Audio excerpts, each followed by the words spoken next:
बंधुगण आज भिडियो मु आपको कहबी बहु वर्ष पुराणा भयंकर जादुकाच कुंडियारू आपण केमिति भल करिपारिबे। चर्म रोग बा फंगाल इन्फेक्शन जदि बढ़ी बढ़ी चले तेबे ताहाकु कंट्रोल करिबा कठिन होई जाई थाए। समय पूर्व आपण ताहाकु निहाती कंट्रोल करंतु नहेले ताहा भयंकर रूप धारण करिथाए। जादुकाच कुंडिया को भल करिबा पाई आपण अनेक टंका मध्य खर्च करिथिबे। अल्प दिन पाई ताहा भल होई जाए, हेले किछि दिन परे पुणी सेमिति समस्या आपणको भोगिबाको पड़िथाए।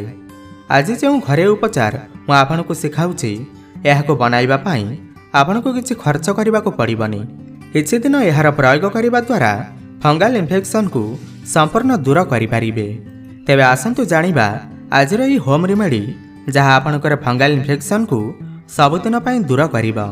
सेथिपाई वीडियो को शेष पर्यंत निश्चय देखंतु। ताहा पूर्व ए वीडियो को गोटे लाइक करंतु एवं आम चैनल को सब्सक्राइब करी पाखरे आसुथिबा बेल आइकन को मध्य प्रेस करंतु। मु एठारे रसुण नेई अछि। आपनको एथिपाई 3 ରୁ 4टी गार्लिक बा रसुण पाखुडार आवश्यकता पड़िबो। बंधुगण रसुण एंटी बैक्टेरियल एवं एंटी इन्फ्लेमेटरी गुण रे भरपूर अटे। केवल खाद्य रे आमे यार व्यवहार करि नथांती बरम यार व्यवहार आम शरीर रे अनेक प्रकार रोग को दूर करिबा पाई मध्य व्यवहार करा जाई थाए। बंधुगण जादुकाच कुंडिया सही जगार अधिक होई थाए जेउ जगार अधिक झाल बोही थाए, जेउ जगह आमर सबुबले ओदा रही थाए बा जेउ जगार पवन कम लगी थाए सेतिपाई सफासुतरा प्रति ध्यान रखंतु। द्वितीय सामग्री आपनको एथिपाई आवश्यक ताहा अटे गाई घी। चेष्टा करंतु देसी गाई घी एथिरे प्रयोग करिबा पाई। गाई घी ना केवल आम खाद्यर स्वाद बढ़ाई थाए बरम यह आम शरीरर अनेक प्रकार रोग को दूर करि थाए। यह आम स्किन डिजीज को दूर करिबा पाई मध्य बहुत अधिक लाभदायक अटे। जदि आपण आधा चमच घी प्रतिदिन सेवन करिवे तेबे आपनको जीवन सारा केबे भी जॉइंट पेन बा आंठुगंटी बिंधा भली समस्या हेबो नाही। स्किन इन्फेक्शन भली समस्या दूर करिबा पाई आजिर ई रेमेडी को बनाइबा पाई आपनको 1 चमच घीर आवश्यकता पड़िबो। 1 चमच घी आपण 2 ରୁ 3 दिन पर्यंत व्यवहार करिपारिबे। मु एठारे प्रथमे 3 ରୁ 4टी रसुण पाखुड़ा को छोट छोट पीस रे काटी देली। जदि बड़ रसुण पाखुड़ा नेउछंती तेबे 2टी रसुण पाखुड़ा यथेष्ट हेबा। प्रत्येक पाखुड़ा को 2 खंड करी काटी दियंतु। एबे आपण एही रसुण पाखुड़ा को 1 चमच घीरे पकांतु। एबे आपण एही 2टी सामग्री को भल भाबे मिक्स करी दियंतु। बंधुगण आपणकर जादुकाच कुंडिया भली समस्या को भल करिबा पाई आपण मार्केट रू अनेक प्रकार क्रीम किनी थांती, हेले बिना खर्च रे आपण एही होम रेमेडी को ट्राई करंतु। देखिबे आपण को बहुत भल रिजल्ट मिलिबा। रसुण एवं घी को भल भाबे मिसेई आपण एहाकू किछि समय पर्यंत एमिति छाड़ी दियंतु। आधा घंटा पर्यंत आपण एमिति एहाकू रखि पारिबे। तापरे आपण एही मिश्रण को हल्का गरम करि नेबे जेमिति रसुणर समस्त पोषक तत्व एही घी मध्य को आसी जिबा।